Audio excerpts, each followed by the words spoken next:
بسم اللہ الرحمن الرحیم۔ السلام علیکم۔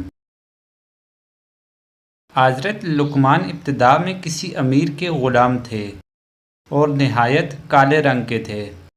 امیر کے دوسرے غلاموں میں لقمان جیسا کوئی بھی نہ تھا، سبھی اچھی صورت و شکل والے تھے۔ وہ ہمیشہ لقمان کا مذاق اڑایا کرتے، اپنے حصے کا کام بھی ان پر لاد دیتے اور امیر سے بے وجہ شکایتیں کرتے، لیکن حضرت لقمان کبھی شکایت کا ایک لفظ بھی زبان پر نہ لاتے۔ اگرچہ سر سے پاؤں تک جسم کا رنگ سیاہ تھا، مگر انتہائی دانا اور عقل مند تھے۔ دانائی کی ایسی ایسی باتیں کہا کرتے کہ جو سنتا حیرت سے دانتوں تلے انگلی دبا لیتا۔ اس امیر کے پھلوں کے کئی باغ تھے۔ درختوں پر پھل پک جاتے تو لقمان بھی دوسرے غلاموں کے ساتھ پھل توڑنے جایا کرتے تھے۔ بعض اوقات غلام جتنے بھی پھل جمع کرتے، ان میں سے اکثر خود ہڑپ کر جاتے تھے۔ ایک مرتبہ امیر نے پھلوں کا شمار کیا تو قیاس سے بہت کم نکلے۔ غلاموں سے پوچھا کہ پھل اتنے کم کیوں ہیں؟ تو انہوں نے لقمان کا نام دیا کہ یہ غلام چوری چھپے پھل کھا جاتا ہے۔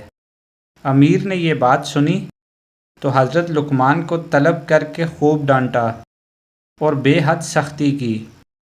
آخر لقمان نے کہا کہ اے آقا، یہ جھوٹ بولتے ہیں، میں نے آج تک امانت میں خیانت نہیں کی ہے۔ خدا کے ہاں بے ایمان شخص کی بخشش ہی نہیں۔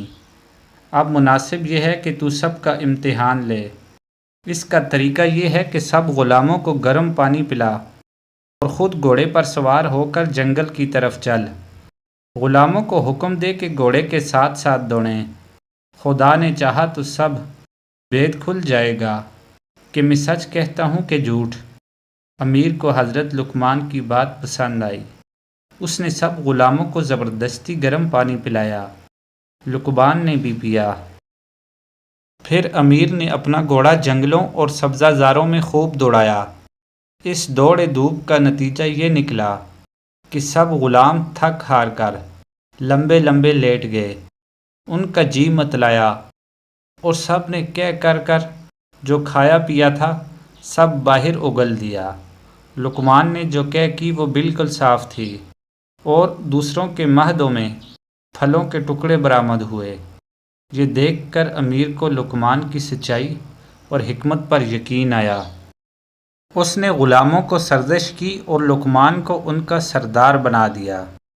سچ ہے جب ایک شخص کی حکمت یہ حیرت انگیز کرشمہ دکھا سکتی ہے تو وہ فاعل حقیقی جس کا ہر فعل حکمت ہے، کھرے اور کھوٹے کو الگ الگ کرنے میں کب کسی کا محتاج ہو سکتا ہے۔ سبحان اللہ۔ مزید اسلامک اور انفارمیٹو ویڈیو دیکھنے کے لیے چینل کو سبسکرائب اور ویڈیو کو لائک کیجیے۔ شکریہ۔